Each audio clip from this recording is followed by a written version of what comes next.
All right, welcome. Thank you everybody for joining today's training. This is a unique special webinar that I'm doing for not only Electus Society members, but in addition, any other kind of student presidents or vice presidents of student government, anybody who might be interested in it, because I think that this topic is really, really important. And so the name of this training is called Why Most SGAs Fail or Accomplish Very Little.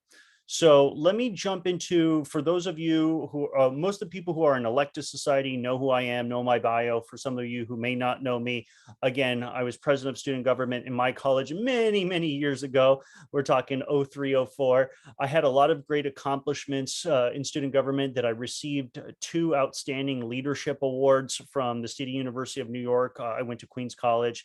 And the reason why I was able to get those awards is because, not because I was so special or so great, but because I actually had great mentors who guided me and told me, Tim, these are the things that you need to do. These are the things that you shouldn't do. And I just followed their instructions to the best of my ability. And because they had over 30 years of experience in student government, student organizing, I benefited from that. So it's like me, if someone was going to pass me the baton and I had to start from scratch and start running, it's a lot different if someone was running and then I was running right next to them, grabbed the baton and kept running. So we could accomplish so much more. And then after college, I worked in government because I wanted to make a difference in my community. I worked for the Environmental Protection Agency, tried to help businesses become more sustainable voluntarily, not through regulation. Then I worked for a local council person representing my home district in Port Washington, New York.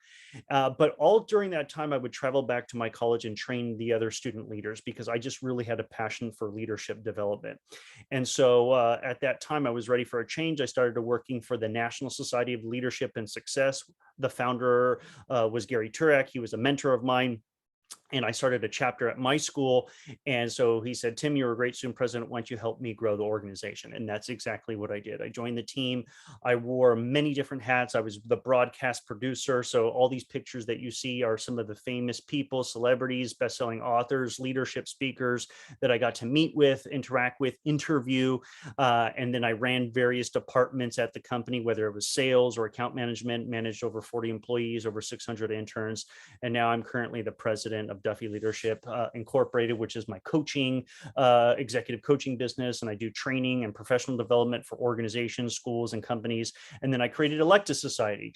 This was just meant for its mission to help student leaders who are elected, whether it's in student government or a leadership position, such as a club or an officer, that gives them the skills so that they can be more powerful and more influential so they make a positive difference. So that's a little bit about me. So in this specific training, we're going to discover the solutions to these common problems that people experience in SGA. Number one, SGA oftentimes starts way too late and does poor planning. And so we're going to talk about a solution on how you can actually plan more effectively.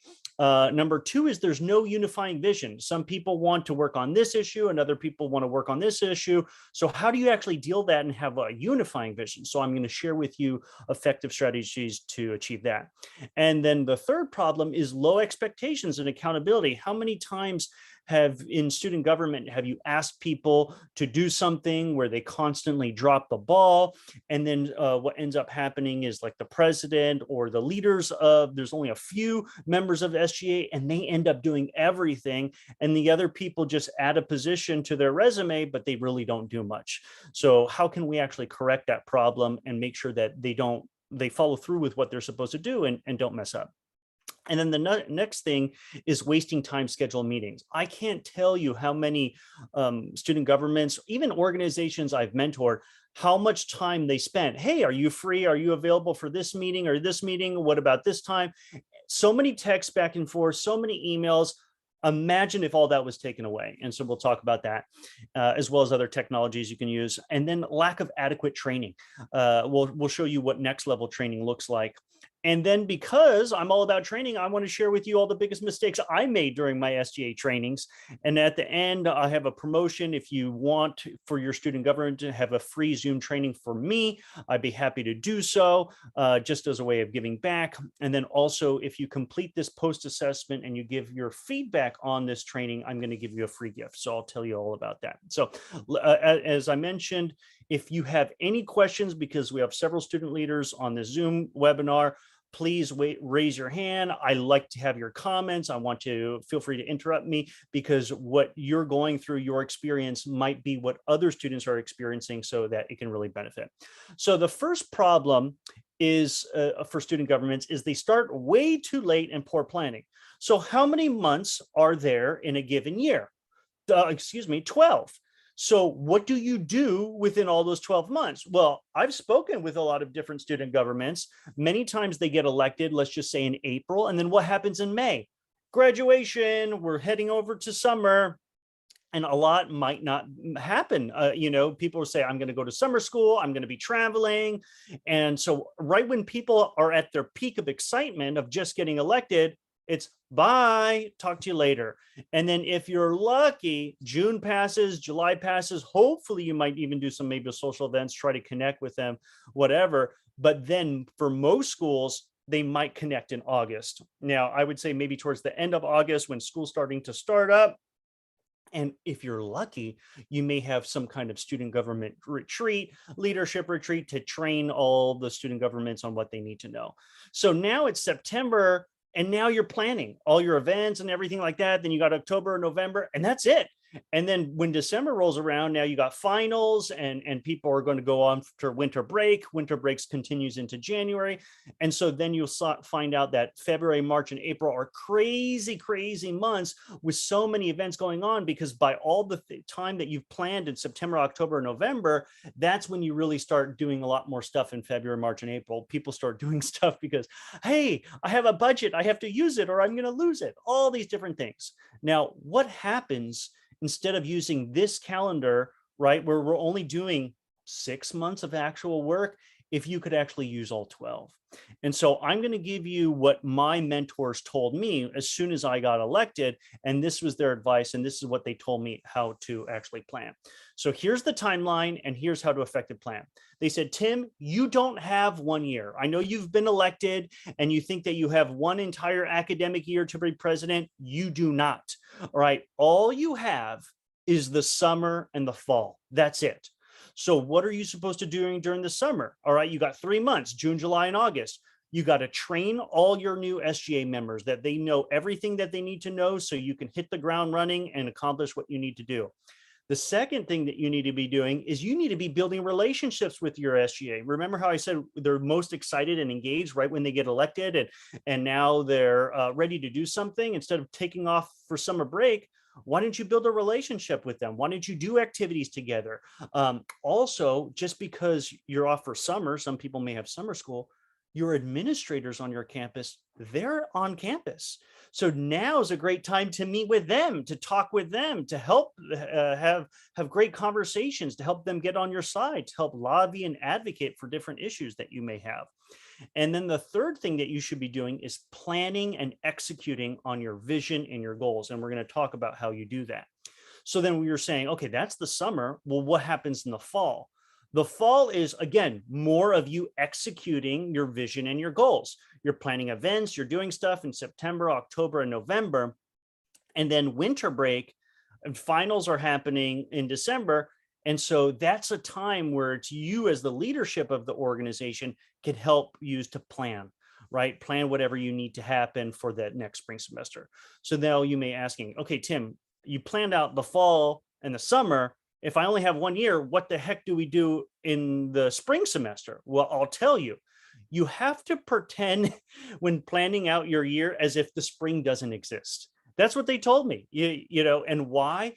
It's because you can't get anything accomplished because unless you are elected. So it should, the number one priority should all be about elections.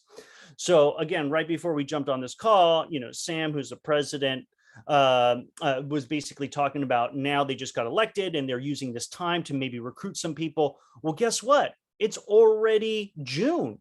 What would happen if we actually used the spring semester to do all of our recruitment?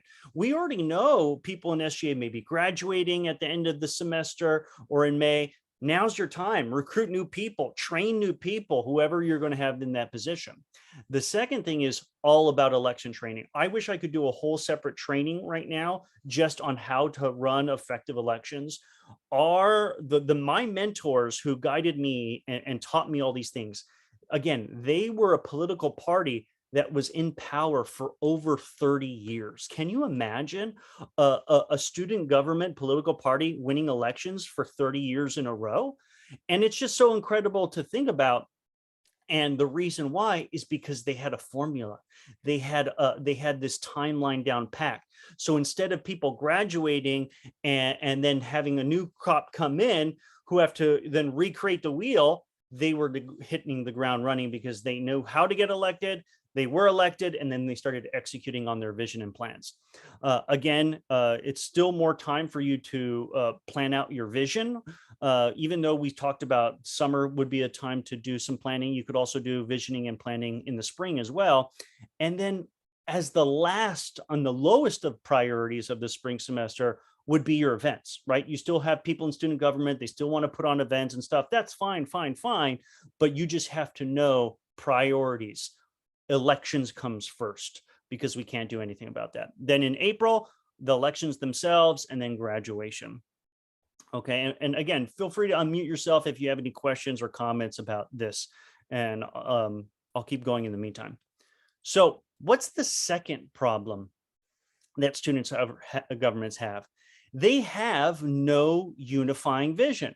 So the best analogy that I could come up with is imagine a dog walker. All right. So you can have the president or vice president of your SGA saying, okay, everybody, come on, let's do what we need to do. And then you have one dog facing this direction, one dog facing this direction, another one standing still, another one wants to go this.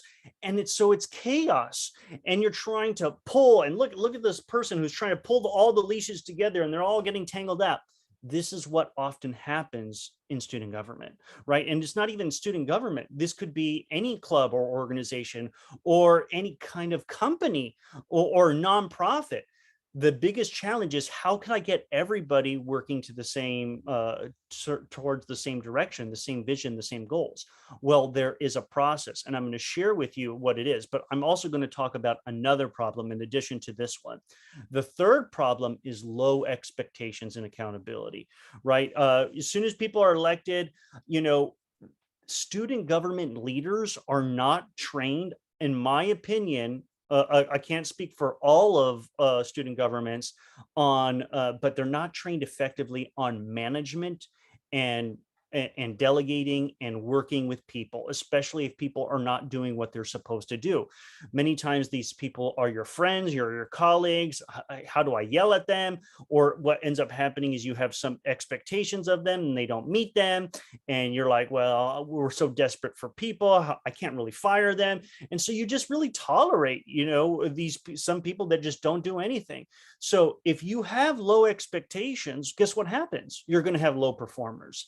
And this is based on my experience on managing hundreds of college interns to start chapters all across the country and managing over 40 different people, employees and contractors and things like that. So this is very important. So what can you do in order to rectify these two problems? So here it is. It's actually creating a shared vision and increasing your engagement and accountability with them. So instead of walking all these dogs and trying to get all of them in all the different directions, what if you could train all these dogs to actually go in the straight line exactly where you need to go? Guess what? They're going to carry you. You don't even have to pull them. They're going to be pulling you because all you did is you channeled all this energy focused on one direction, certain priorities, and you're going to go further and than you've ever been before if you could get your student government to do this. Now, I know that you all know that in theory, in concept. Yeah, Tim, I would love to have everybody go into the same direction. How can we get the team doing this? Well, let me share with you how you do it in a very practical, simple, easy way. So the first thing is to do a survey. Now, so I've been to a lot of different student government trainings. I went to conferences on student governments, and there is some evidence and benefit for you to actually poll the school, right? Go around, send an email, collect all these different students' thoughts and opinions, collect all that data, put it all together, and then have a report. And there can be some benefit to show administration all the concerns of students, and you have legitimacy because you're like, I'm working on these issues because these are all the issues that students really care about. There's one major problem with that idea. The problem is you could spend a month or 2 months of your time trying to collect all the data when it's not necessary. When people do polling to find out what people think, do they poll the entire population? No, they call random individuals. They get their opinions, knowing that not everyone's going to call, not everyone's going to respond, but they have a good sampling. And getting that sample, depending on how good of a sample, you'll have a plus or minus error percentage of how accurate it can be. Well, that's what your student government is for. You have all these different members of your student government or your club or organization, and you have these executive members, maybe even have senators. They have friends and know people. They'll probably be coming from different majors. There's so much diversity just in your student government. So why don't you just poll them? And the reason why I like that, it's so much more quick and efficient. And so instead of wasting a month, guess what? You could get these results in less than 1 week. Send out the survey on Monday, give everybody a deadline on Friday. You send a reminder on Wednesday, you send a deadline reminder on Friday. And guess what? You'll see all the people who responded. And out of the 20 members of your SGA, including senators and other positions, faculty, student disciplinary committee, all these other people you've polled and surveyed, well, guess what? Some of them didn't fill it out. That's already an opportunity for you to see who checks their email, who follows instructions, and who doesn't, right? Because you're constantly evaluating your team in order to increase their performance. So then it's now Saturday, you see who's missing, and guess what? You follow up with them. Hey, Johnny. Hey, Mohammed. Hey, Lisa. I sent out this survey last week. We really want your feedback. Is there a reason? Did you see it? What happened? Why didn't you fill it out? Can you please do it right now? Because we need those results and we need to collect them all together, and they'll take the time to do that. And if you give them a week, that's plenty of time. I've even had some students who've done this survey that I've helped mentored, and they've sent it out to different schools. And because they feel like it's such a big deal to figure out, you're going to see some of the questions on the survey, like what are the problems and solutions for students on campus. They even sometimes they don't know what to put down, that they may ask their friends, hey, what do you think are some of the problems facing our students on our campus? What do you think we should do as a solution? So you can still get a really, really good sampling. So let's open up a sample survey right here so that you can all see of it. So again, give them a deadline date of which to fill it out, their first name, last name, contact information, what position. You can include their major if they're applicable. Now, all these questions here have significance and purpose, and I'm going to tell you why they're so important. One of the most important questions, you want to know what their major is, because that's something that they really care about. And what are your career plans after you graduate? Why is this question so important? You need to know, why are they even in school? What do they hope to accomplish? Because this is the more that you know about your team, that's going to give you tools to help motivate them. If I know that Johnny wants to start up a business, well, that's going to be very helpful for me, because every time I'm interacting with Johnny, I'm going to be thinking about that, because that's what he really cares about and that's what he wants to accomplish. Again, what personal and professional skills do you want to develop in SGA? That's going to be important. There's so many skills that you can learn: communication skills, project management skills, marketing skills, public relations skills, organizing, event planning, all this different stuff, right? So now, if I know Johnny's interested in business and he's interested in communication and developing his organization skills, So now when I come up to Johnny and I need him to do something in student government, I'm going to say, hey, Johnny, I have an opportunity for you. It's to run this committee. You will end up building skills in communication, team management, because I know you want to run a business someday. I think this might be an opportunity for you. Are you interested? Chances are Johnny's going to say, yes, of course. And you'd be surprised how many times I have motivated people. This is what good leaders do. They really figure out what is it that that person wants and find out, do we have things that we can align where it's a win-win? That here's what I want, here's what you want, here's something that's an opportunity that would be the win-win for both of us. Will you be able to do it? It's much easier to get people to accomplish those tasks and goals. Again, very, very important. And then the last question on just this first part of the survey has to do with what their time commitment is. We're going to bring this topic back later. If you're an elected society, you know, I do a training called The Biggest Challenge Leaders Face in Mastering Success Habits. And spoiler alert, I'm going to tell you what the answer is. The biggest problem that student leaders face is time management. And so you don't know how many times where you've asked student leaders to say, hey, can you do this, do this? What do they say? I'm busy, I'm overwhelmed. Oh, I have tests, I have exams, I have to work, all this other kind of stuff. You could nip that all in the bud with asking this question and then holding people accountable to it to say, how many hours do you think you should spend on average weekly in your SGA, including meetings, preparing, planning, attending events? And you're going to see what your people are going to say. Now, every school may be different. Some of you may be entitled to give a stipend as part of your SGA. Other schools don't have stipends. Well, depending on that stipend, that may dictate more hours or expectations of what you're supposed to do. But this is a conversation starter, and I'm going to show you later how you're going to use it. The next section, of course, is what is the problem? I think books are too expensive. I think our tuition costs too much. I think we are charged too much in student activities fees. So that's great. And students are really great at telling you all the different problems that are on campus. But they're not really effective at telling you what the solutions are.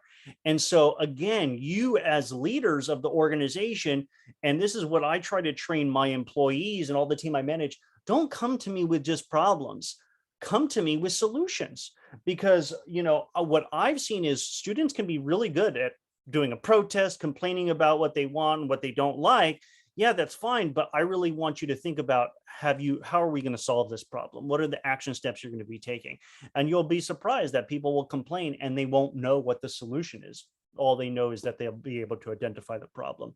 So you do, give them multiple options. You know, here's multiple fields for them to talk about their problems or solutions. So while I'm showing you that, does anybody have any thoughts or questions about this SGA survey? Any thoughts, comments? I'd love to hear about them.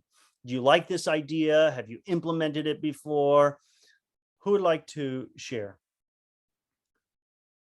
I may just call. What about, oh, Sam, I see your hand raised. Awesome. What are your thoughts? I like this a lot actually. I hadn't really considered about like the solutions or even like pooling our own student council members because like surveys is something that I had considered. I know for me, I've kind of been trying to do something similar where I do kind of like similar to counseling. I do an intake form where I ask students like, like what commitments do you have outside of college? Like what are your postgraduate goals? Like what trainings would you be interested in? And I give them a checkbox and like I've been doing that with the student council members I have so far, and I've learned a lot about them. Like I'm already able to determine, okay, they might need extra support here or chief of staff here, or like I will lose them at this point here, so I need to be prepared for that. So I definitely think it's definitely a good idea to also do this before you even get to know your student council members as like an intake to get to know them because there's so many and you might not even know anything about them. 100%, right? I have a whole training specifically designed for election campaigning and best practices. I'm going to spoiler alert, I'm going to tell you that I think that the best thing that you could do is create a political party around certain values so that you can run as a team versus individuals. But I know a lot of schools don't do that or don't have that yet. There are some cons to it that I can always talk about, but then you run as a brand and then you could get to choose who you get on your team. But like you said, Sam, it's like some people you don't know who's on your team. They just got elected, right? And so now I don't know anything about you. I'm supposed to now work with you. So you're right. Any intel, any kind of details that you can get you to get more inside information on them, it's going to be better to motivate them, to engage with them, find out what similarities that you have with them so that you can build that bond and that friendships, because the more similarities we have with people in our SGA, the more we're going to like them and more we're going to be friends. So no, great point, great feedback. Absolutely. And guess what? You can even add other questions. If you could have your superpower, what would it be? What's your favorite movie or cartoon character? You can have fun questions with it too, just to do it. But absolutely. But this is just kind of like a general template. So again, what did I talk about? Use this to motivate your members, manage and motivate them, and to help set expectations. Now you have all this data. Oh my goodness, people are complaining about all this problem, this problem. What are you supposed to do now?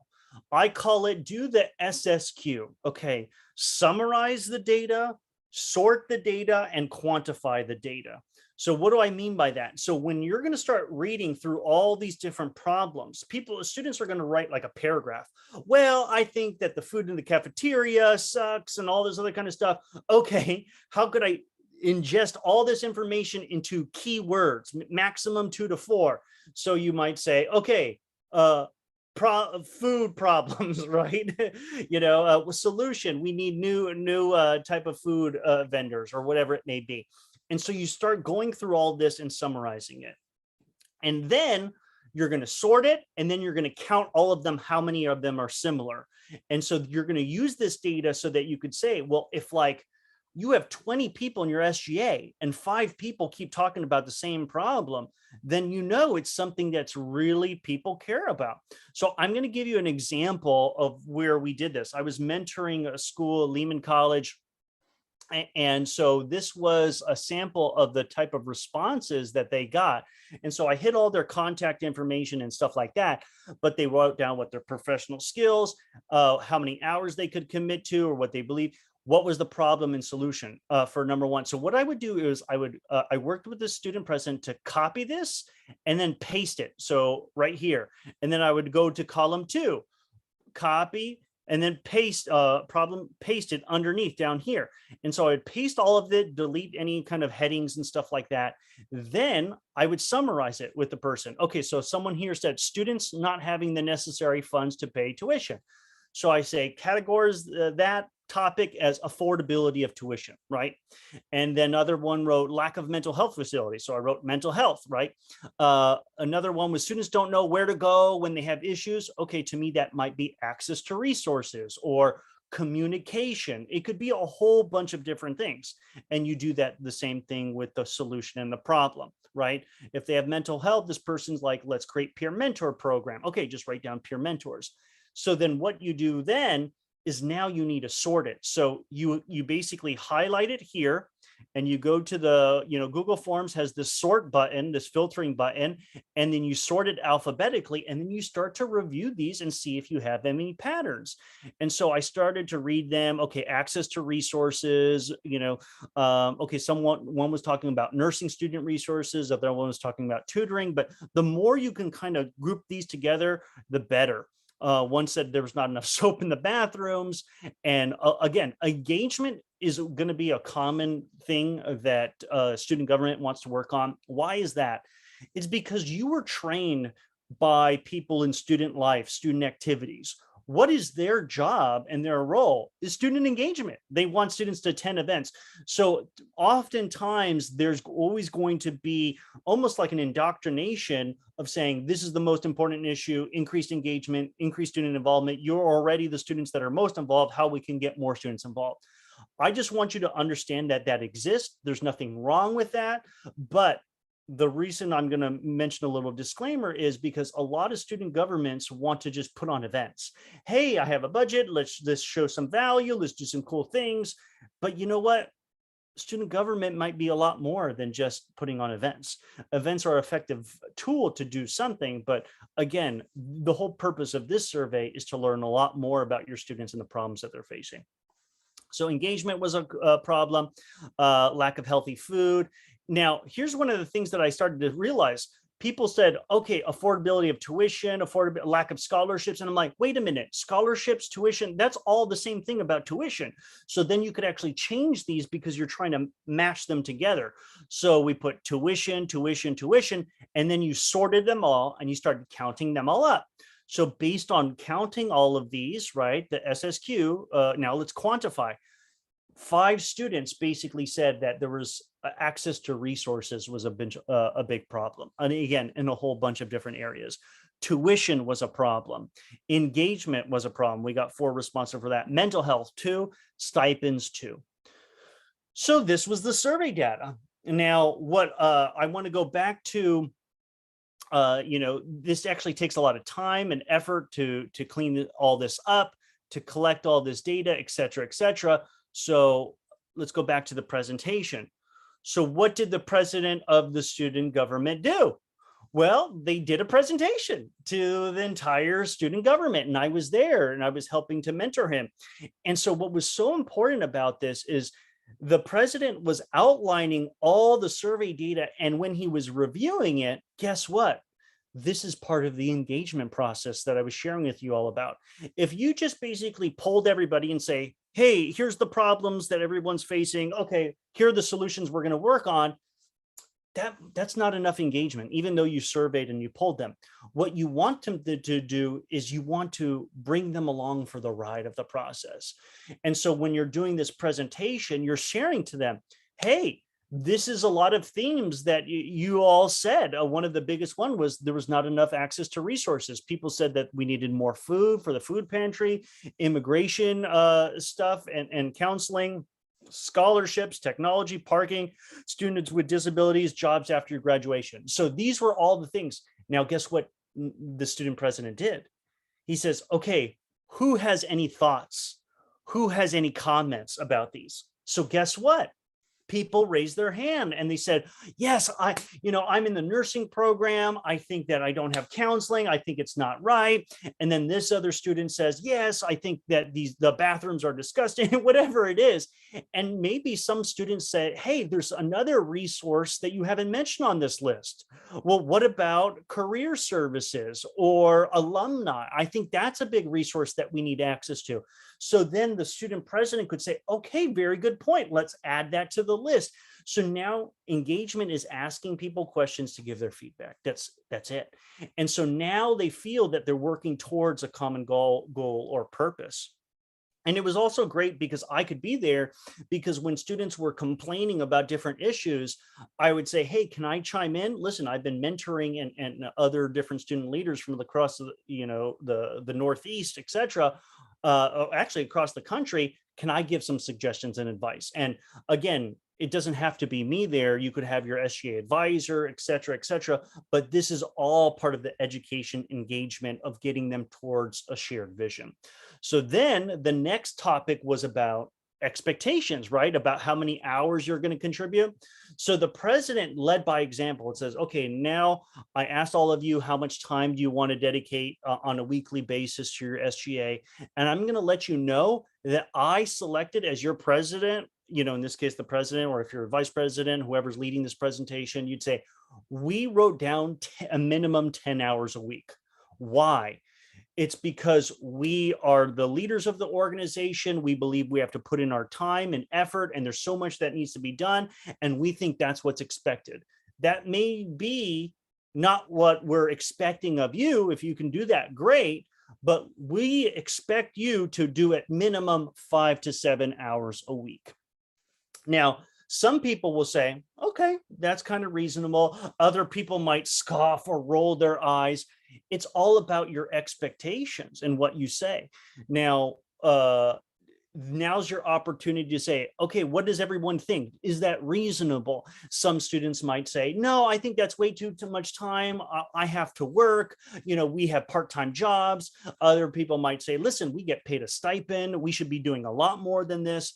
And so it's a great discussion and feedback. And it could go on, but you could simply say, well, listen, this is the expectation is 5 to 7 hours a week.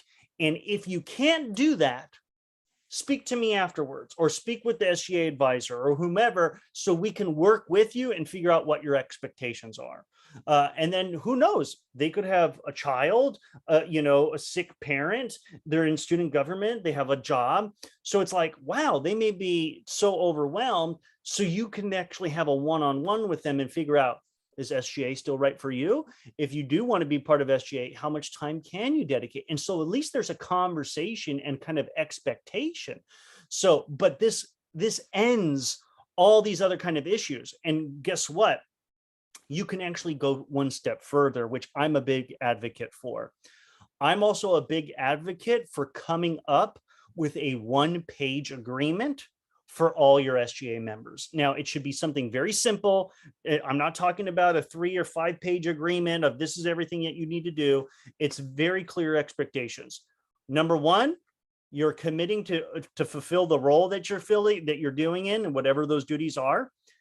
You're dedicating this many hours to a week to the job, and that you're dedicated in terms of communicating with the SGA. So that means responding to texts within 24 to 48 hours, emails 24 to 48 hours, and that they actually have to write their signature that they agree to those expectations. Role, time, communication. All problems stem from those 3 things, if they're not doing what they need to do. And the longer you make the document, the worse it's going to be, because it should be so simple and so clear. And it could just be 1 paragraph and things like that. And there's a way to do it. And I always believe that you could also make meetings mandatory, but you have to be realistic. Life happens, emergencies happen. So to me, I would actually expect, and I would communicate to all my team, hey, listen, all the meetings are mandatory. However, you can miss up to 2 meetings in case there's emergencies and things like that. So again, if they can't make it, we'll fill you in. But if it's happening more than 2 times, definitely you're going to have a conversation to say, what's going on? What's happening with you? What do we need to do here? So again, I know I've talked a lot. Does anybody have any kind of other questions or comments? I know Darwin joined us. Thanks, Darwin, for joining us. Do you have any questions or comments on what I've shared so far about expectations and time? Feel free to unmute yourself. No questions. Thank you. Okay, awesome. So let's keep going.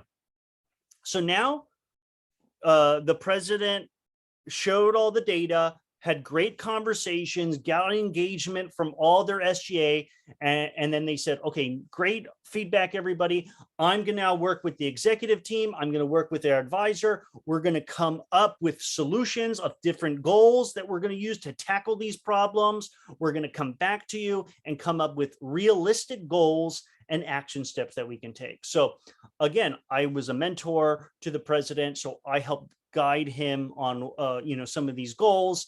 Now remember, if you haven't had a training on goals, there's effective goals and weak goals. If an effective goal is saying I'm going to lose 10 pounds within 6 months, a non-effective goal would be I'm just going to lose weight this summer, right? You need a specific deadline date, right? So it's timely. You need to be specific so you can know whether you achieved it or not. It has to be measurable, and you don't want to choose goals that are so outlandish that you don't think you can really do it.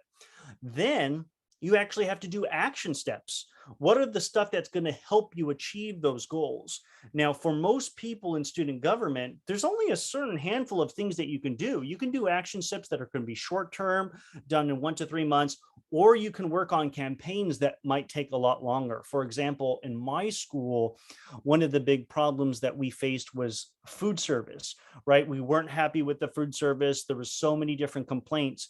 So that was an issue that we had to tackle to replace the food service, but that couldn't be done in 1 year.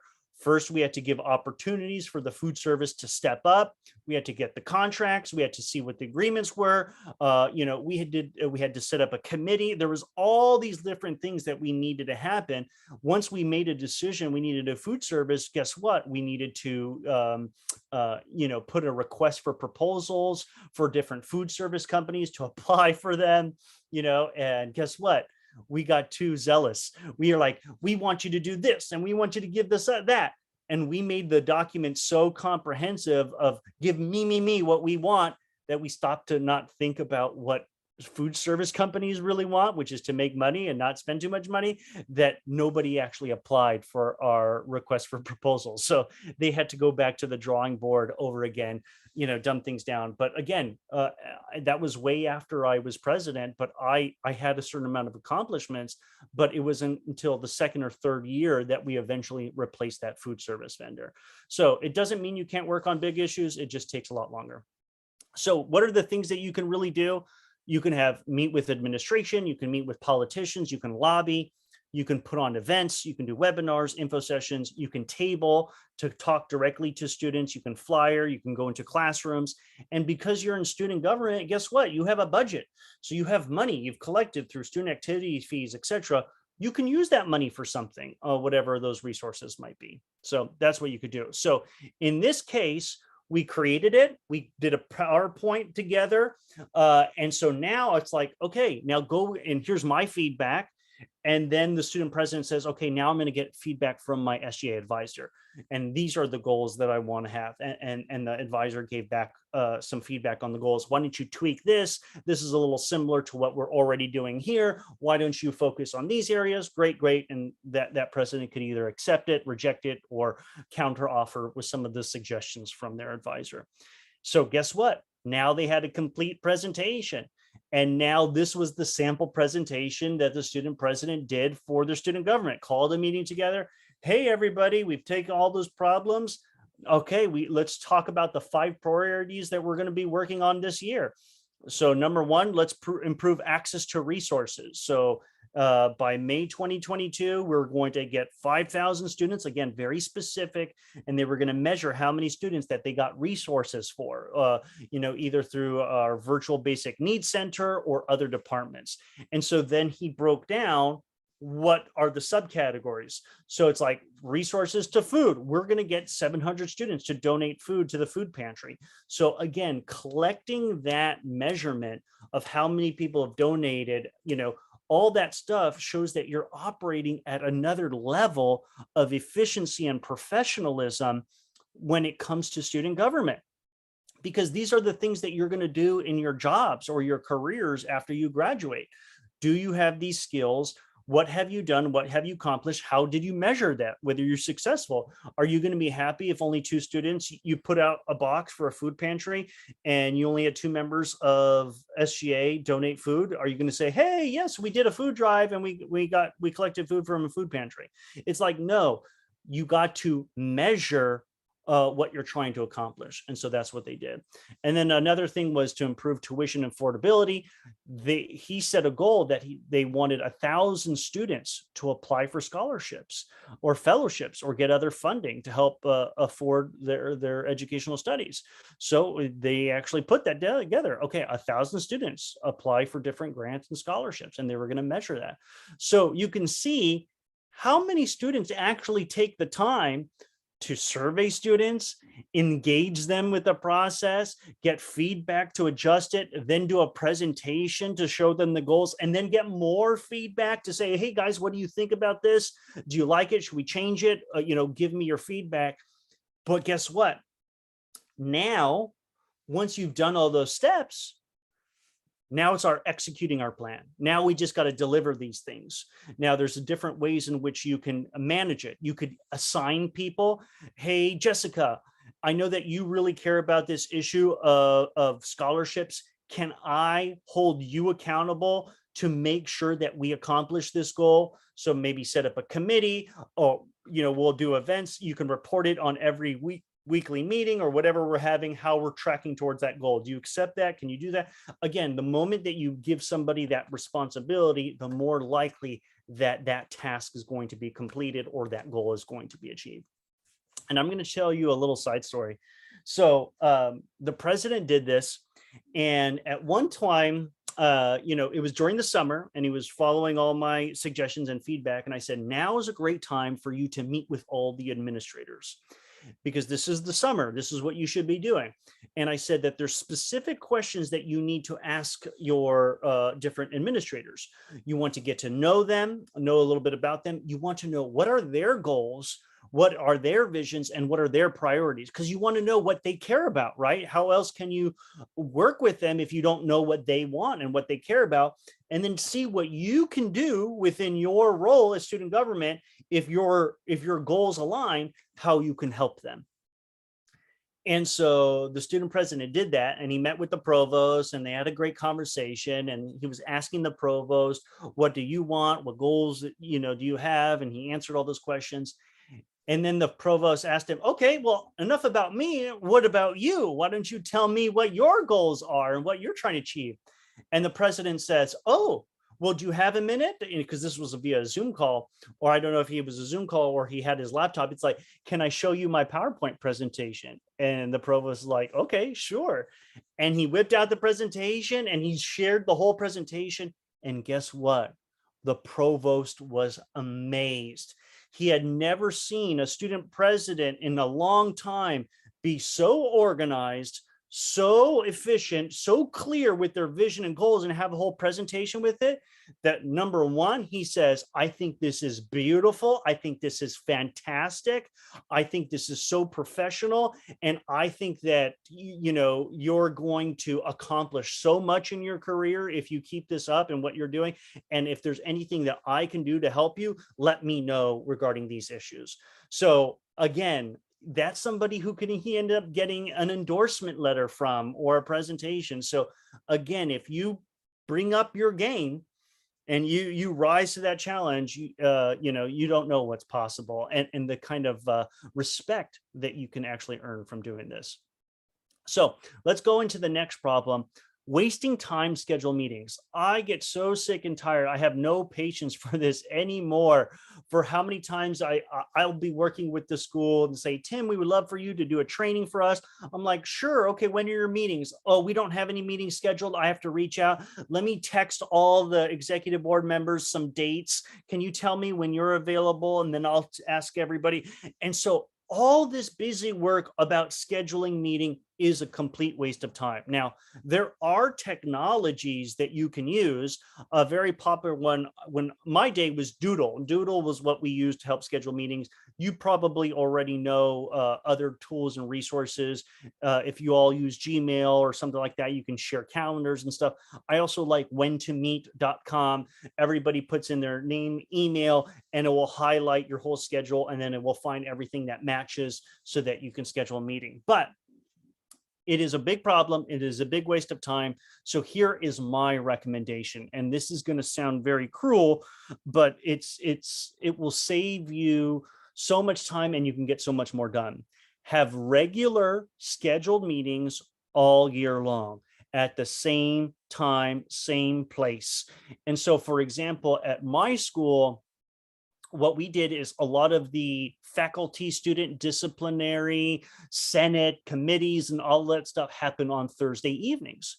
So if that was the most important time to have everybody available, we said, hey, if you want to apply or even become a part of student government, if you're not available Thursday evenings, you're not available to even join SGA.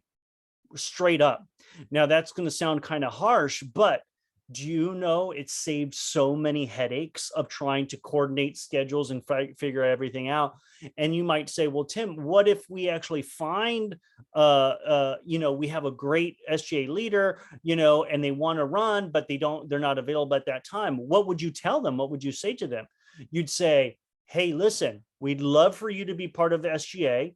However, this is the time that we're going to meet. If you can't make it this semester, then please try next year or next semester. We'd love to have you.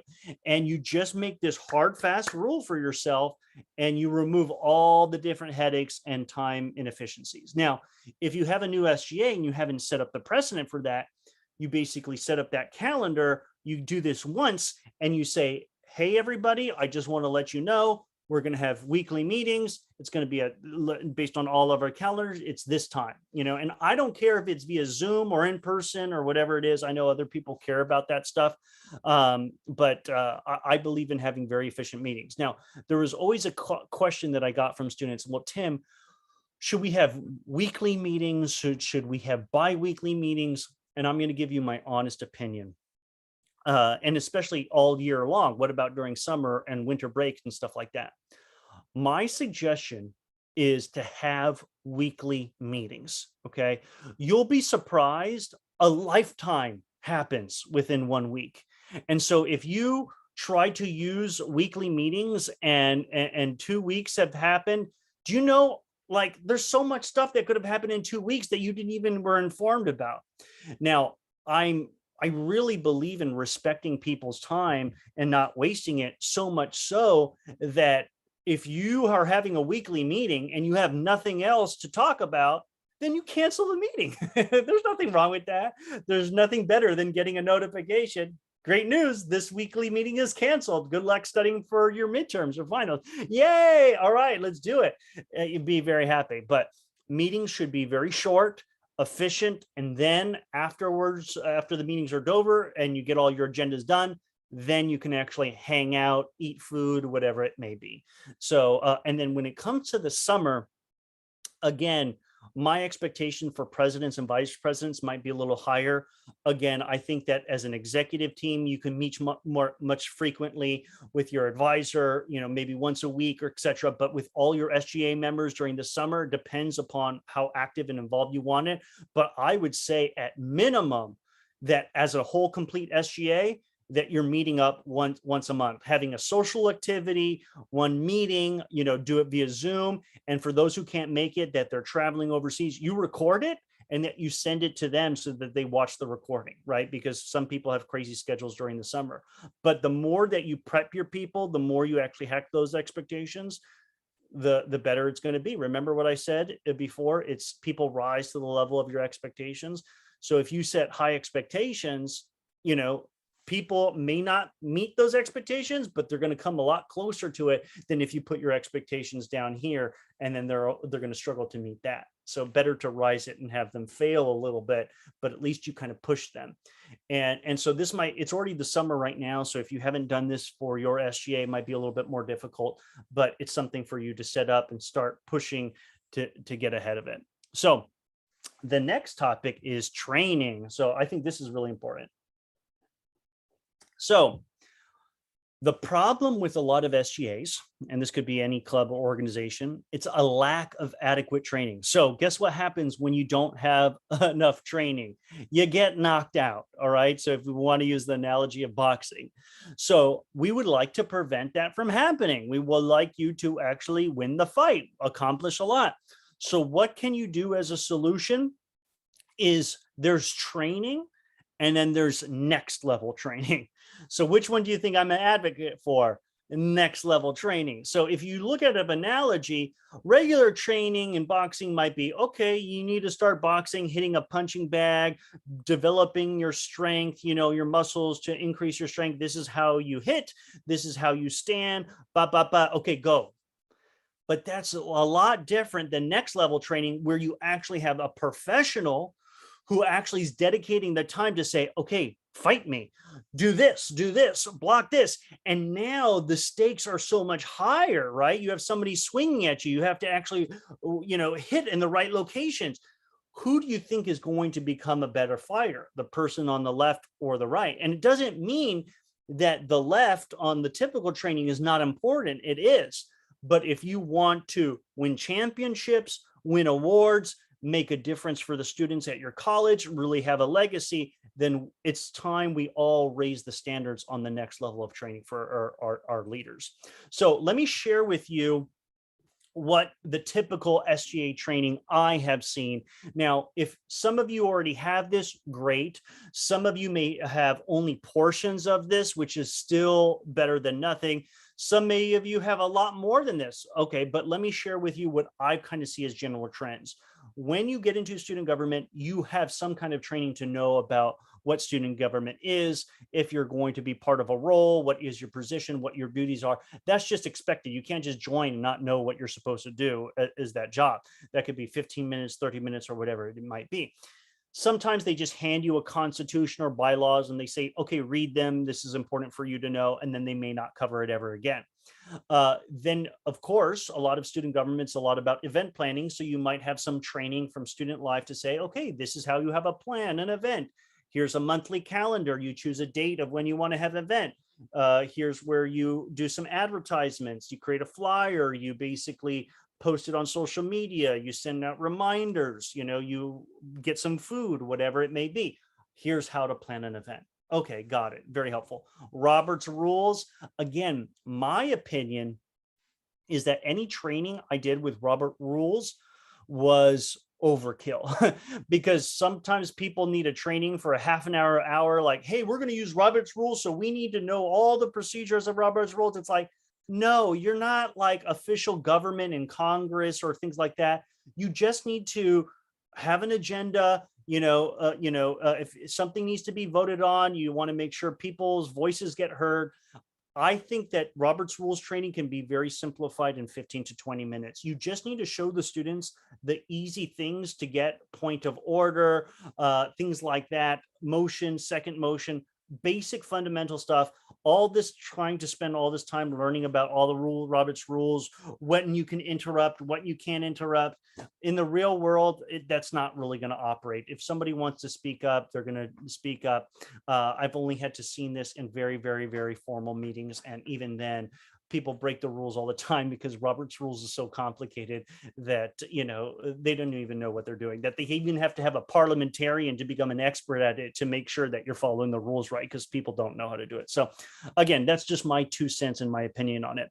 The next is student life resources. You need to know, okay, well, where do I submit if I want to get a receipt for buying something for my club, organization, or student government? Or what are the resources that I have online that I need to know about? So again, if I want to reserve a room, here's where you go and do it. So there's basic fundamental resources that you need to know to function in your role. So that's important, right? Great training on that.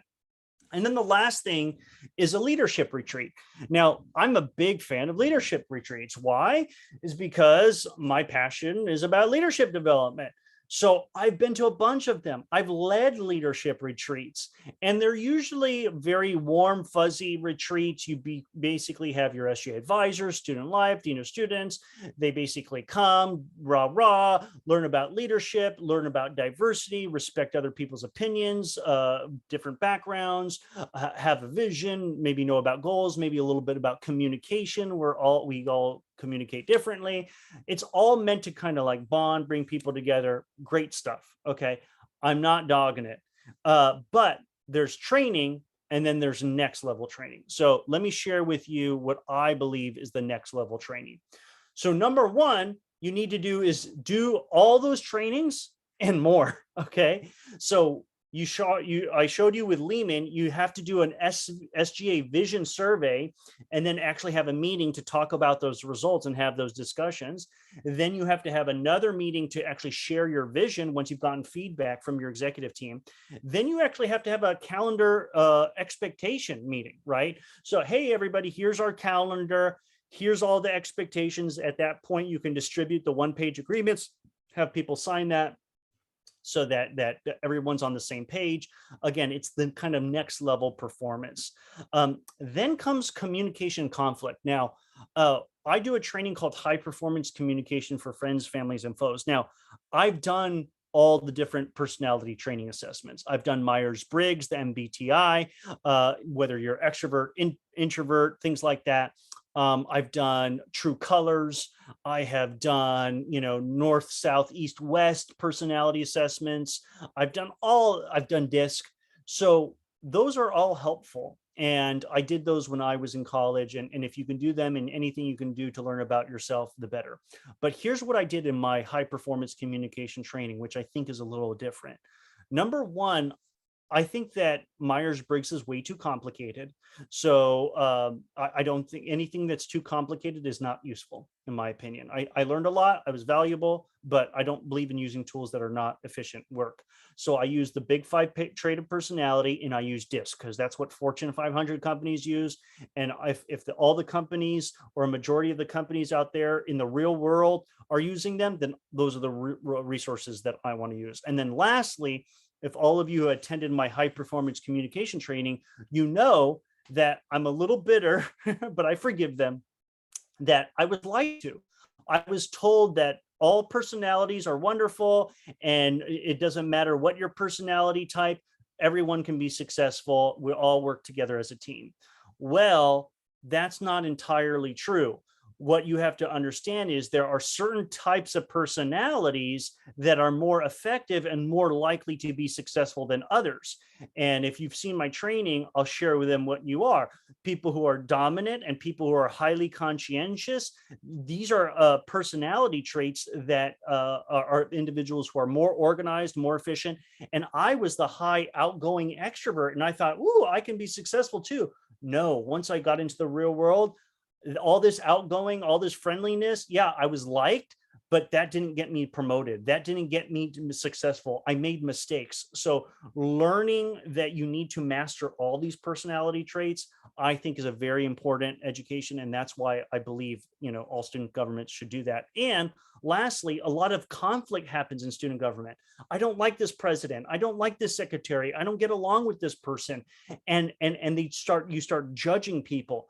And if you could actually understand people's personality and understand why you dislike that person, maybe that can make it easier for you to empathize with them. And so that whole training is about empathy and appreciating those different personalities, and then teaching you how to flex to those people so that you can actually become more efficient. So if they're not an outgoing person, stop trying to ask them about their personal life and what they want to do, and get straight to the point and learn how to best communicate. You'll solve a lot of conflict that way. And then the next thing is time management. Like I said, so many people complain, I don't have enough time, I'm overwhelmed, I'm overbooked. So biggest challenge leaders face in mastering success habit is critical. As I mentioned in my previous trainings, I managed 600 interns to start chapters of NSLS all around the country. And I hired students from Harvard and all the Penn State and all these other prestigious, universities, Ivy League schools. Well, guess what? Not one of them started a chapter. And there's several reasons for that. But the biggest reason, based on data on why students didn't start chapters, was because of time. Even the best of the best students, they're overcommitted, overwhelmed. So this is a training to help them do that. Any type of thing that can help students focus on creating their ideal schedule and allows time for student government, they're going to be more successful.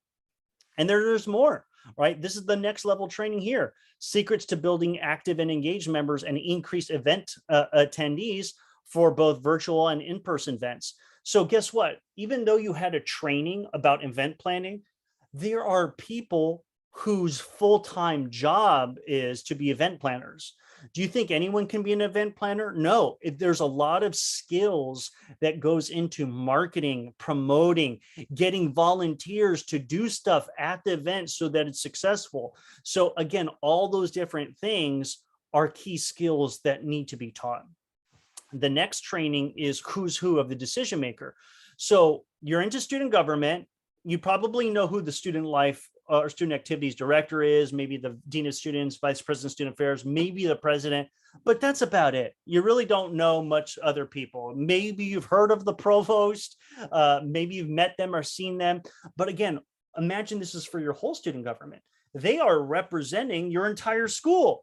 And if they don't even know who the heck the provost is, or they don't even know what they do, or who's if there's a problem with the bathroom, who's the buildings and grounds person, who's the vice president of facilities. So this is your opportunity to do a presentation, learn who these people are, and so that your student government knows who to go to. Again, they can always come to you, but they need to know who these people are so that they can deal with certain issues.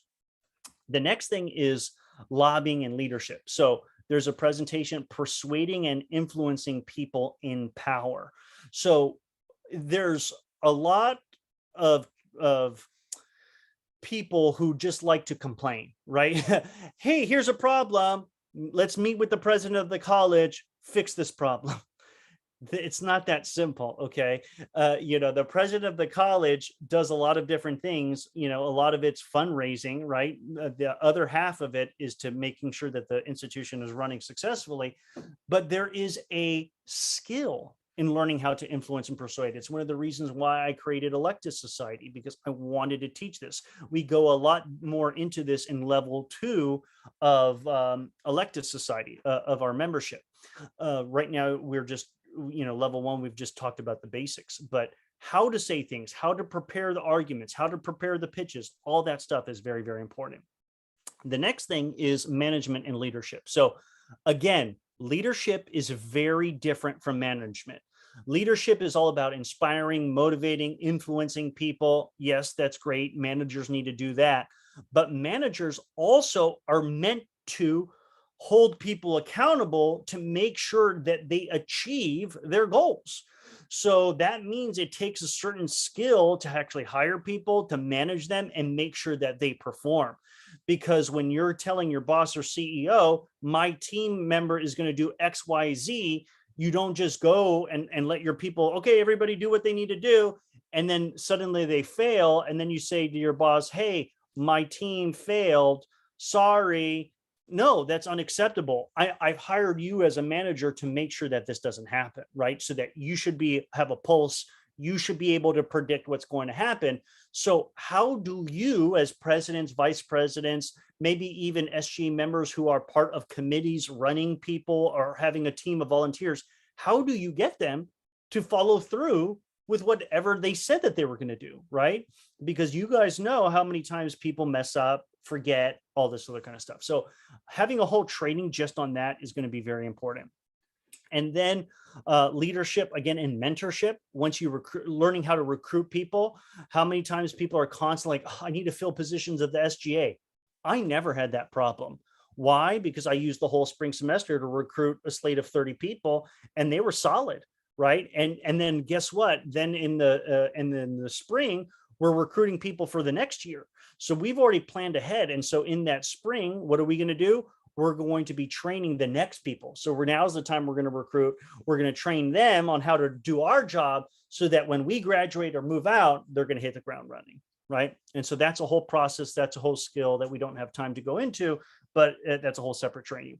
And then election training. Oh my goodness. So whenever we did elections on my campus, what we did is we had about 9 to 10 weeks of election training, right? Every week we had a meeting, in the spring semester, the meetings were 3 hours long. It was way too long. That was not necessary, but it was all part of the bonding. It was all part of these different activities. We provided food and we did a lot of different things to help train them. And it's not just telling them, but having them act out, pretending that they're going up to a person, having to get them to persuade them to vote for them or the party and things like that. So it was next level stuff. It was a great opportunity to give leadership training, to figure out who was going to be our rock stars, who are the people who are the weak links in the chain, all that other kind of stuff. So I do have a training just about elections, which is a high level thing, which can really help people, but there's also much more training that we can do in depth. And then for presidents and vice presidents only, then we can have, we would expect a lot more from presidents and vice presidents. We would expect them to have tests and quizzes, because if you don't know the bylaws, if you don't know the Constitution, guess what? You are trying to fight wars with the hands tied behind your back. So you need to know this stuff in and out. You're the head of the organization. People expect you to be an expert on this stuff. Then you're expected to not just know who's who, you're expected to actually have relationships with all these people. So part of the summer, I and my vice president together as a team went to meet with administrator and had meetings with them, get to know them, figure out their agendas. They could ask us what we're working on. All that stuff is part of the relationship. And just as a side note, all of our SGA, we were always told, you always go with another person. So a president, always be there with the vice president. Any meeting you're having with an administrator or whatever. Why? Because you want to never leave a meeting where somebody says, that was a great meeting, and the other person says, that was a terrible meeting, right? Or they gave a commitment to do this, but they're like, no, we didn't say that at all. It's he said, she said, he said, whatever it may be. You have another person to back you up, give you another lens on what happened. So, you're stronger together than you are alone. Very, very important. Then you actually have planning meetings. So even before you have your weekly meeting with your executive team, You're having your meetings with your SJ advisor or whoever's mentoring you, planning that out, because more time should be spent planning the meeting than the actual meeting itself. And then the last thing, which is I oftentimes, whenever I'm coaching student leaders, this is where I spend the most time on training them, is because they say, how do I get people who are not doing what they're supposed to do, right? I ask them, they don't do it, I don't get back from them. All this stuff has to be prevented and expectations set from the beginning. So, once you actually set those expectations and they verbally agree to them, then it's about how to actually make sure that they do that. And then you actually have to have conversations with them. So I don't have time to go over how to manage people effectively, but I'll say this. If you follow my method of managing people effectively, you can fire people or they will quit after 1 month and they will not be upset about it. And the reason why I can say that is because I manage so many people. I've had people curse me out. I've talked with other student leaders that they said, this person's awful. We had to impeach them. They got upset. It was a whole big deal. Well, guess what? Chances are you didn't do all the steps to manage effectively to actually increase their performance or get them fired. So guess what? You were upset with them. You said, I want them out of here. And they feel that was justified. And so guess what? They felt it as a personal attack upon them. That shouldn't have happened. There was some part of the process that you messed up. I say that if you manage people, correctly and with the right expectations, 9 times out of 10, they'll increase their performance. Then the other 10% of people will know that they're messing up and just refuse and kind of expect to be fired because, they just don't want to do it. They don't want to have the courage to do it themselves. They don't want to self-select themselves out. So I covered a lot. Does anybody have any questions or comments based on what I've covered so far? Salim, I know that you're there. I don't know if you can unmute yourself or have any thoughts or comments based on what I'm shared so far on this next level training. You can unmute yourself. If you don't, well then Sam, let me just go to you. What are your thoughts based, if you can unmute yourself, what are your thoughts based on all this content that I've covered about next level training? I really like it, especially the idea of taking tests, because I've kind of run into that issue right now where I'm trying to get my students to read the charters and it's so much. And I'm you just have to read section here, here, and here. And we've kind of had these review sessions, but I'm not entirely sure how to make sure that they're getting what I need. And since all of them are so new and I'm learning it, it's a lot. So I'm yeah, if I had a test, I'd probably do a lot better too. Well, no, I'm glad that you said that. But remember, part of my training was tests and quizzes. But one of the things that we're going to be talking about in terms of training, turn everything into something fun. Okay. So, many times when I did leadership conferences, I would do of them. I've done probably over 40 leadership conferences for college students traveling across the country, meeting at hotels and have 2-day retreats. What we always did was try to turn every training into something fun. So yes, make it a quiz, make it a game, anything that you can do based on game shows, change the rules. So we would do a hybrid version of Family Feud. Okay, here's our question. What do you think is the best answer to this? Your team A, your team B, here's the little buzzer, first person to ding, gets it right, gets a point. Anybody who doesn't, it goes to the other team. And so you make it entertaining. And then if they get it wrong, guess what? Okay, now's my job to explain to you what the right answer is. So anytime that you can gamify something, you're going to do better with that training. Is that helpful, Sam? It's very helpful. Thank you. Okay, cool. Yeah, Jeopardy could be one. Okay, let's take this topic of charters for 200, please. And that kind of stuff, or bingo, or whatever it could be. It could just be random questions, and which team has the right answer, you could put it on index cards. The winner gets a prize, a $5, $10 gift certificate to Dunkin' Donuts or Starbucks or whatever it is. So, or gift cards or things like that. So that's something that can be really done. All right. So now let's talk about trainings as well. So here's the little bonus that I wanted to give you. I'm going to share with you all my mistakes that I made. So, I'm a big advocate for training. It's why I'm doing this training right now, helping all of you, improve your training, level up. One of the things is I try to pack so much in that I'm like, let's just put even more training have it during breakfast, lunch, or dinner. And it was the worst thing I could ever do. I have an image of person. Do you know what it's like to actually train somebody when they're not even looking at you, looking at your food, easily distracted, wanting to talk to somebody person? When you do trainings, you want undivided attention, right? You're spending all this energy, and if they're eating, they're not giving your full attention. This is something that I even learn, as a professional trainer. When you have handouts, don't give out the handouts. Give it at the end, or whatever it is, or at the very beginning, because while you're waiting for your presentation, why is because if they're reading something in their hand, they're not listening to you. So you have to be very selective in which when you do those trainings. So even if you're planning a retreat, you're like, oh my goodness, we went over in time. Why don't we just do it during our lunch or dinner? No, scrap it. Trust me, it's not that important, and they're not going to listen to you anyway that very effectively. So just don't do it. Lunch, breakfast, and dinner are all about bonding opportunities. You eating, talking to people, getting to know them, sharing what they discovered. It should be all friendly, all relationship building, not about training. Okay. The second thing is, was trying to compact all the SGA training into 1 to 2 day weekends. Again, this is what I saw in student life, student activities. Let's have a retreat. Let's cover everything. Let's just one and done. This makes a lot of sense if you're an administrator. If you're in student life or student activities or part of the leadership office, yeah, you don't want to spend all day training students. So let's just spend 1 day, maybe 2 days, cover everything, and then move on. Well, guess what? It's too much information. Okay. Weekend retreats are great because you get to sleep over, hang out with people. Lunch, dinners are great bonding activities, but they're not going to retain half of that information, right?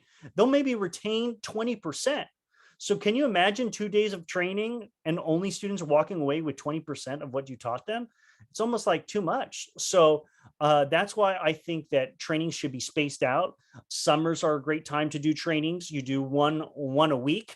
You record it. So if they can't watch it, they watch that recording. You make it, and this is going to be the next one. You make it very interactive. But in order for you to actually make sure that they do it, you actually have them fill out post assessments. So, and that way they can get credit that they completed the training. So it's just a new way of thinking. Stop trying to cram everything in, and do it differently. So again, follow my advice, not what I'm doing. So right now, I know I've given you a lot of PowerPoint presentation, and the solution would be, I'm telling you, do more, doing more simulations, because again, even though I'm doing this and I'm trying to provide you content and training, this is one method of training. I can tell you right now, it's not the most effective method.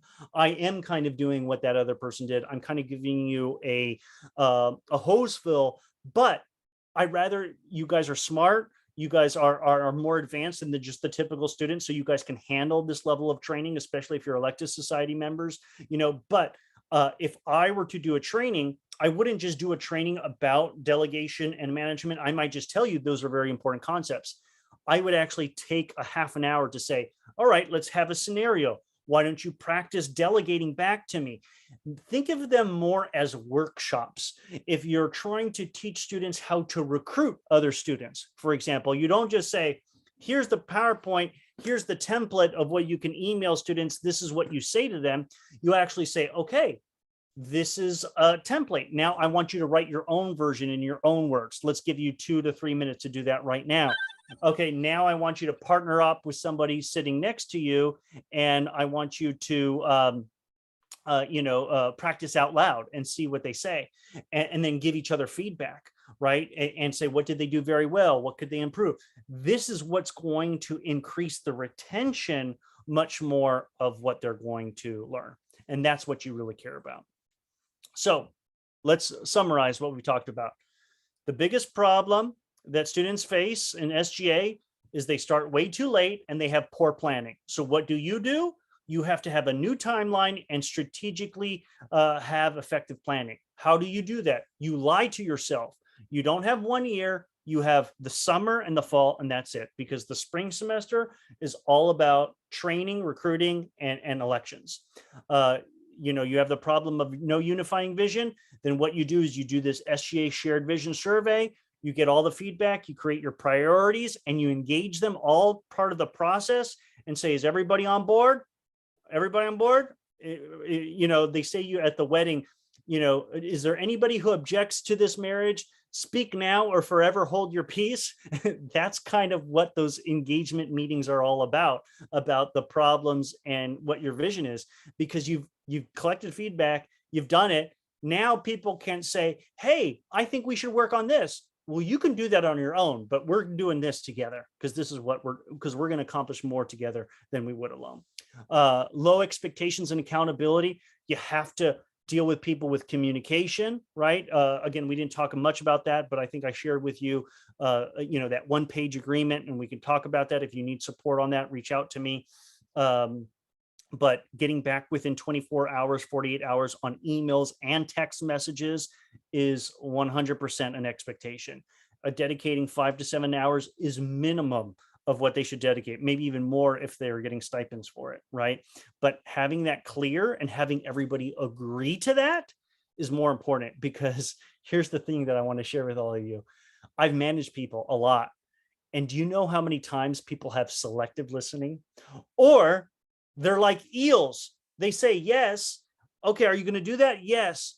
And so then when you go hold them accountable, it's like grabbing an eel to slip out of your hands. They're like, well, I know you wanted me to do this, but this came up, and because I didn't have this information, I couldn't do this. Like they'll weasel out of it because they don't want to be held accountable. So learning to hold people accountable to the time commitment, communication, and doing their duties will save you so many headaches. I'm telling you right now. Okay, don't waste time scheduling meetings. Have it all planned out for the year.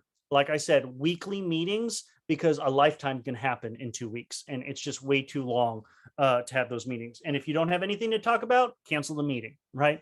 But meetings can be short, quick, and efficient, and then you hang out later.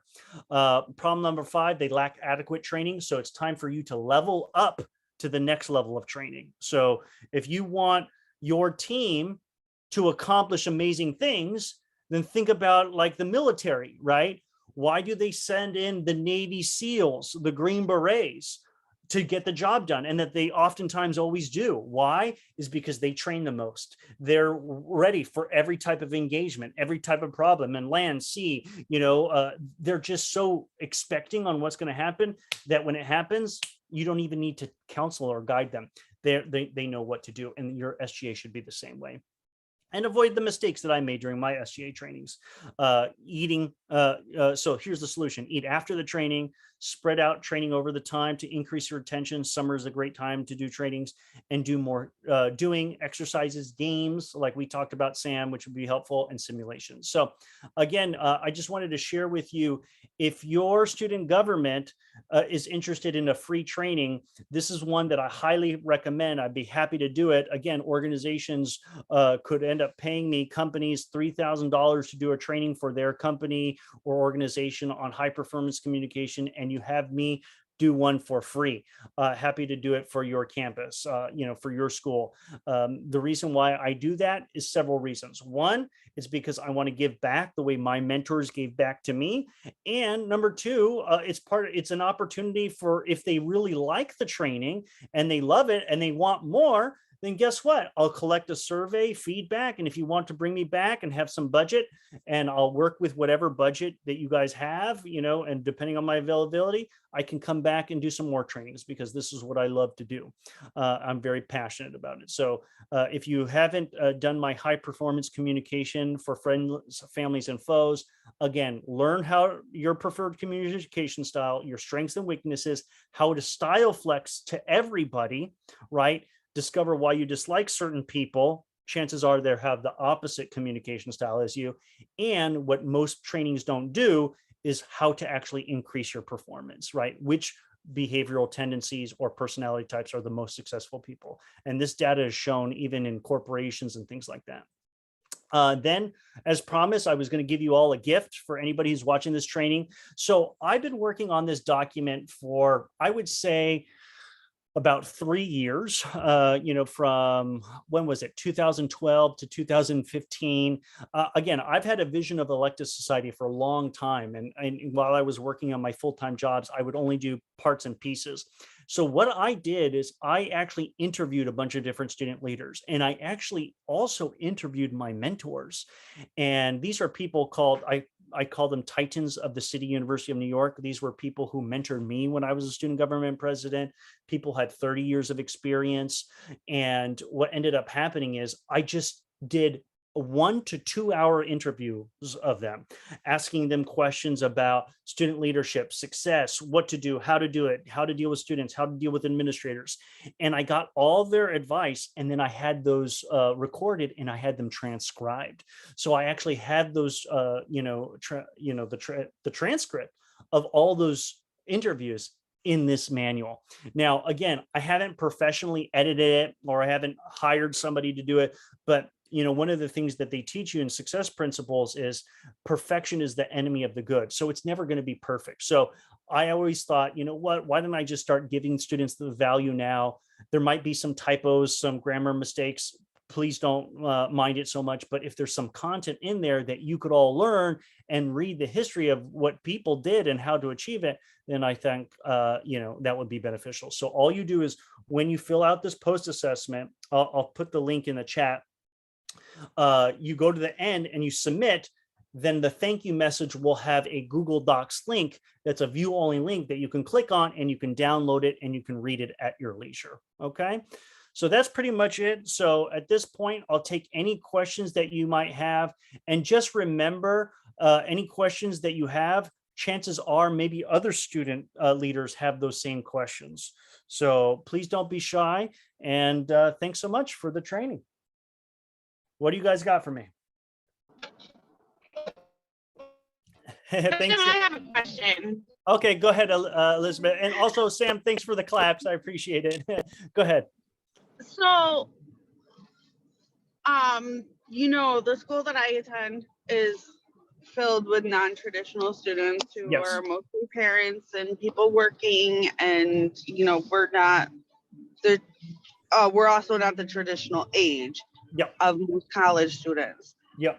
So when you were talking about when not to host meetings based on certain parameters, like, I'm kind of stuck within those time frames, which complicates the process. Yeah. Is there any kind of suggestion for formatting those trainings, so to speak, to fit within the mold, other than bonding over the dinner portion is a break or something?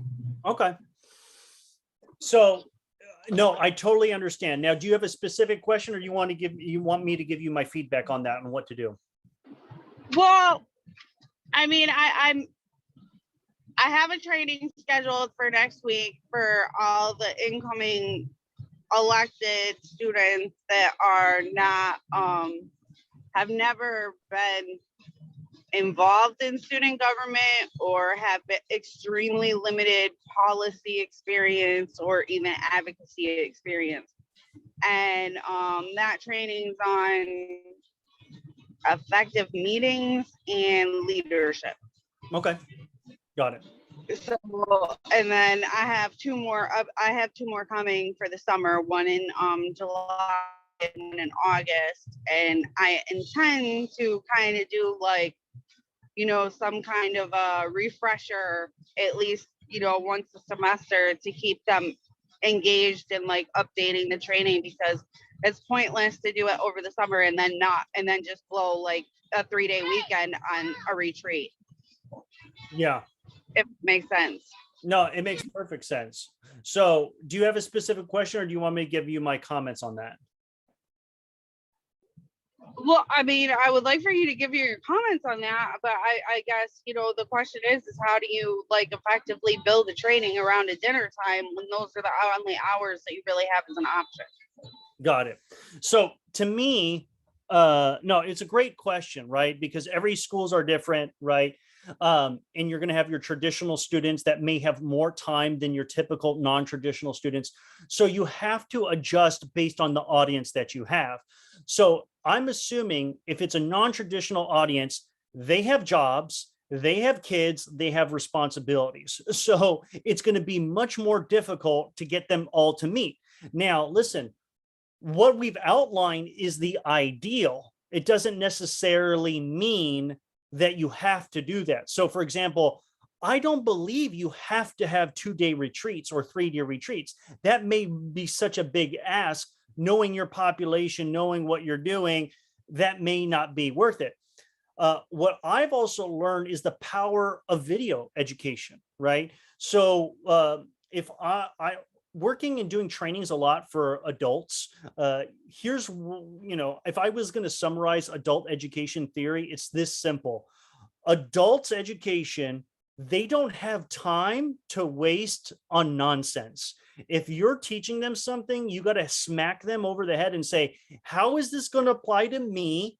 And how is this going to be beneficial? Otherwise, don't waste my time because I got other priorities that I need to do. So that's adult education theory in very simplified form.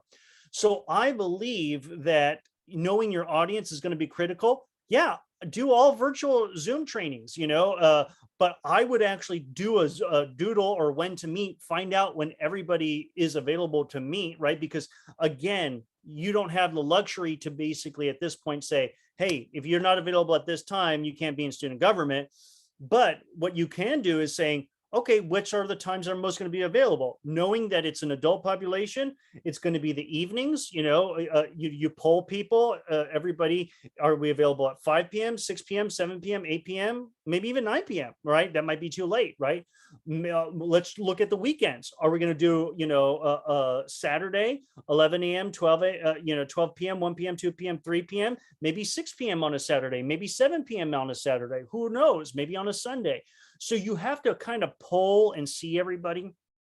And then in terms of the training, I want to make sure that if they can't make it, that they're going to watch it and they're going to, create a post assessment. So if you want them to learn certain things and you expect them, then do what I did is at the end of the training, after you get your survey, because you want feedback on how to make the training better, etc. You basically say, okay, I asked, we talked about this topic. What's the answer? Make it a multiple choice so it's easy to answer. You'll determine whether they actually watch the video, watch the recording, and actually retain that information, right? Or if there was exercises in that training, make them part of the post assessment. So, hey, we wanted to practice on how to have, let's see, an effective meeting or how to table at this event or whatever it may be. So why don't you write down 2 to 3 sentences in this little thing as part of post assessment? What would you say to somebody if you wanted to recruit them, or you're at the table and explain student government to them? You can create up whatever questions you want and you can read it, right? And then that's the way of you actually evaluating that they actually learned that. So that's what I would do. And then again, if you can get them to have a meeting all together at once, that is the time that you ask everybody, hey, everybody, I like to create an event, a potluck where we can all come together on a Saturday night or Sunday evening, right? You may have some Jewish students who can't be available until Saturday evening, right? Because they have Sabbath on Saturday or Seventh-day Adventist or whatever they may be, and say, let's look at the calendar while we have everybody on this Zoom call. Let's look at June, okay, or let's look at July. How about July, this date, this date, this date? And so everybody responds whether they can make it. And if anybody has any conflicts, you know what? You basically say, well, we're going to choose a date that most people can make it. And if you can't make it, we're going to have another get together, next month in August for all of us to come together. And again, you choose one evening on one day of the week where you all hang out, you go bowling or whatever it is, you do polls or whatever, you get everybody on the call and you do it. And yeah, guess what? What if one person can't make it? I'm sorry. we're not going to let the whole organization suffer and not have those bonding and communication and connecting over food just because that one person is so busy all the time. And I think that's a big problem with a lot of other student government people, that they just like, I can't do anything unless everybody is together. It's like, no, we're living at a time where people are doing more with less time than ever before. So I care about the results, not also about the process. So Elizabeth, what are your thoughts based on everything that I share? I know I threw a lot at you. No, I think that doing the survey to create effective training, or, to make trainings better in the future is a good idea, which I hadn't even like put into the process, even though I did all of your electives training. So I see the purpose that they serve. Yeah. And I do have that issue with my SGA. Well, I can't come on this day, or I can't come on that day. Okay, well, simply state that you have to miss it for various reasons. It'll be recorded. Yeah, and trust me, this is your 1 year, right? And you're running the organization. Make sure that next year the next SGA leaders don't have the same problem, right? So all this training that I'm teaching you now, everybody, we're going to have our meetings at this time. If you can't serve those time, don't serve, right? And if you trust me, there's so many students out there. The smallest schools I've ever seen have a population of 1,000 students. You can't tell me you can't get 20 students out of that 1,000 to be part of SGA. No, and if it's too difficult, then maybe you need a training or your SGA on how to recruit people. It's actual a skill to actually do it. I do have one student in the organization who has a religious observation, on the Sabbath. So we knew that ahead of time. So we try not to plan. We plan events in the summer. They can be on a Friday as long as they finish before X time, sundown or whatever. But in the winter, they can't be at that time because she already can't participate in electronic activities. So, we respect that. But, when people are like, well, I just can't do it, or I was told that, we would only meet on X day every month, we wouldn't have to do this. Well, you're in an organization, there has to be a little bit of flexibility, because there's other stuff other than needing to listen to what the president and the vice president and treasurer have to report to you. Yeah, 100%. Yeah. And noticed how people are saying, well, that wasn't what was told to me well, guess what? That's why expectations are so important. So when you're recruiting the next people, you say, this is the standard. We're meeting once a month during the summer. We're going to have trainings, all right, or every bi-weekly during the summer, whatever standard or what level you want to say up. And during the year, we meet weekly, but we have some breaks during holidays, or if there's nothing on the agenda, we'll cancel the meeting, or if we have finals, we'll cancel a meeting. But it's this day, this time. You just accept it. That's when it is, right? And it'll make your life easier. Okay. And there's one more thing, Elizabeth, that I want to mention to you. There are softies and there's tough people, right? And I remember in student government, they always train, if you had to say no to somebody, or say, hey, this is mandatory, but if you can't have it, if you're saying that you can't go, you need to talk to the tough person. So, like the good cop, bad cop kind of thing. And so guess what ends up happening is people find a time to always do the things that they really want to do. So the moment they said, hey, I can't go because of this, and I have something I'm up. And then if you have actually somebody who's assertive enough to say, well, listen, we set the expectation that they were going to have a meeting every time at this time. Why are you scheduling other activities at this time? Oh, no, I'm sorry. Well, can you change it? Can you move it? Just doing that little pushback of being disagreeable, of saying, and then explain to them, well, listen, there's going to be an impact if you don't make it. We want your participation. We want you to be there. If you're not there, the group suffers from it. Can I make a request? Can you change that? Can you find a new date? And if they try and then they still say no, well, then at least they tried, right? They did the effort. But trust me, if you're having the same people doing this over and over again, not making the commitment, chances are you didn't recruit the right team, right? Expectations were not cleared out from the beginning. they don't have the time commitment. Maybe they need a biggest challenge leaders face training to work on their time management and saying, okay, I keep asking you to do stuff. You're never available. Are you really committed to student government? You know, can we I look at the tone? actually, not to interrupt you, I actually got frustrated the other day because we have an attendance policy in our bylaws that Mhm. explicitly states it, and they were all sent the bylaws the first meeting that they attended before they were officially sworn in.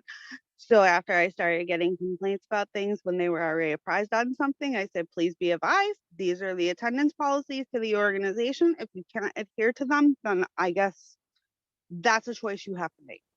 Okay, no, I'm so glad that you brought that up because this is going to be a big deal, right?